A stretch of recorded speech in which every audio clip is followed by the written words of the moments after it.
Chair, thanks you, gentlemen. The chair now recognizes himself for 5 minutes. Secretary, thank you for coming.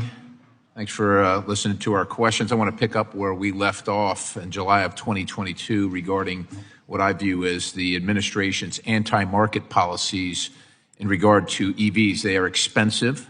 The grid is not, we're building a second grid, I guess, on top of the grid we already have, which is a huge cost, and people are paying for that in their electric bills. The batteries have limited range, and despite the subsidization, the market is literally not adopting EVs, regardless of what we want to believe or what you want to say.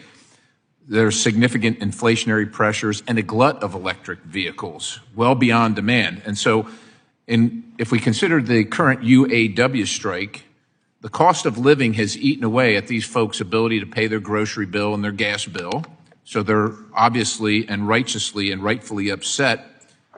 And the administration's subsidization of the electric vehicles is killing their jobs. They know this. On the second point related to EVs, I think it's important to quote the UAW president, Shawn Fain, directly, and I quote, "Not only is the federal government not using its power to turn the tide, they're actively funding a race to the bottom with billions in public money," unquote. Now, you've recently moved to Michigan, I understand it, and I just wonder what you have to say to Michiganders who feel the federal government is using their very tax dollars to destroy their industry and their jobs. Well, one of two things is going to happen, Representative. Either the EV revolution is going to be made in China or it's going to be made in America. So right now it's destroying their jobs. Is that we are working to make sure that it's made in America. And it's being subsidized, which is destroying their jobs. So is your position that we're going to lose all these jobs, that's what has to happen, or China's going to build all these vehicles? Is that the position? One of the reasons we've seen manufacturing jobs grow so much in this administration compared to the manufacturing recession under the last administration is that we're investing in American manufacturing. You're investing with our money in things that we don't want.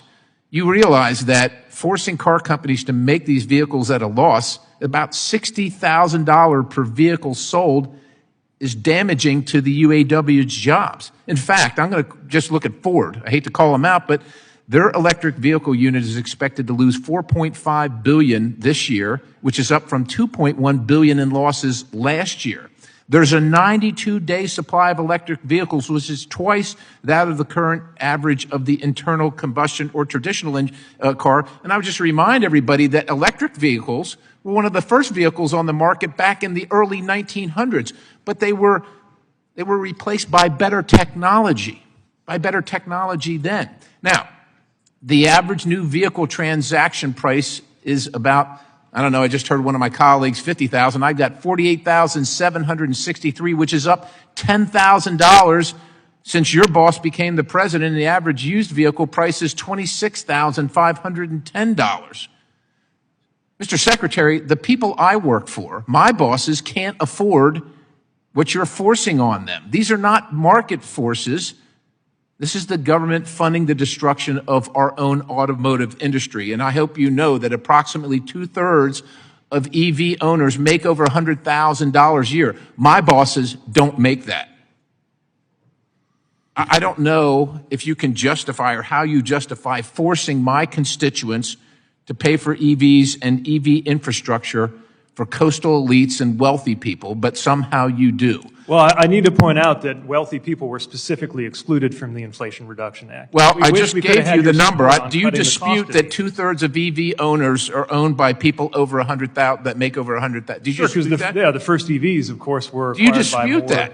No, but that number's going down. Those are the facts. It doesn't matter if they're going down now. Why were you the folks against that I cutting the price of represent EVs? can't afford them today, sir. Why were you against cutting their costs? All these factors.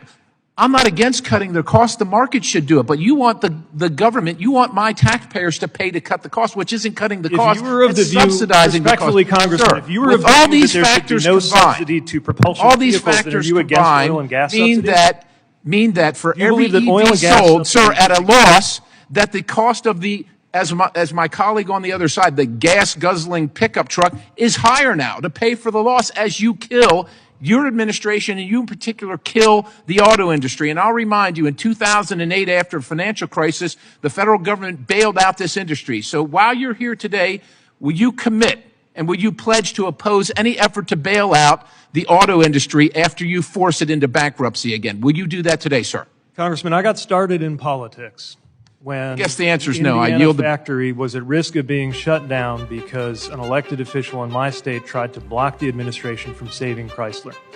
I got involved and stood with the UAW to save those jobs, and I'll always be with auto jobs being preserved.